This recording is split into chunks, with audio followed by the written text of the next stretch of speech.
আগে ঘুম থেকে উঠা, ওই যে ফজর নামাজ জামাতের সাথে পড়া ইত্যাদি, গোসল করা উত্তম রূপে, আর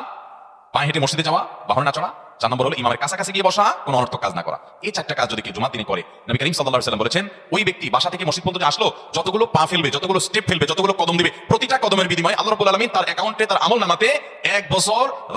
সারা রাত জেগে তাহাজ্জুদ নামাজ পড়লে এবং 1 বছর সারা দিন, প্রত্যেকটা দিন পুরো বছর জুড়ে নফল রোজা রাখলে যে পরিমাণ সওয়াব পাইতো, 1 বছর নফল রোজা, 1 বছর রাত জেগে তাহাজ্জুদের নামাজ পড়া সওয়াব মাত্র একটা কদম ফেলার বিনিময় দিবে। তাহলে আপনার বাসা থেকে যদি মসজিদে আসতে 100টা কদম হয়,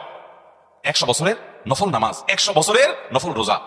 আপনি এটা সব আপনার অ্যাকাউন্টে জুমার দিন মাত্র 4টা কাজ করার মাধ্যমে আপনি পেয়ে যাবেন। এবং এটি অনেক হাদিস বিশ্লেষকগণ বলেছেন, কোরআন হাদিসে বহু ফজিলতের কথাই বলা আছে, এত বিপুল পরিমাণে, এত অধিক পরিমাণে সওয়াবের কথা যে কারো বাসা থেকে অনেকের আছে যেটা 500 স্টেপ পড়বে, তো সে এই 500 বছর নফল নামাজ, নফল রোজা, রাত ভর দিন ভর করার সওয়াব, কন্টিনিউয়াসলি করার সওয়াব মাত্র এই মসজিদে গেলো আসলে 4টা শর্ত পূরণ করে সেটা সওয়াবটা পেতে পারে। যদি সপ্তাহে 4 জমা হয় তাহলে 4 বার, 500 করে যদি হলো 2000 বছর, এভাবে তার আমল আমাদের সওয়াবের পাহাড় সে জমা করতে পারে শুক্রবারের ছোট্ট আমলটা।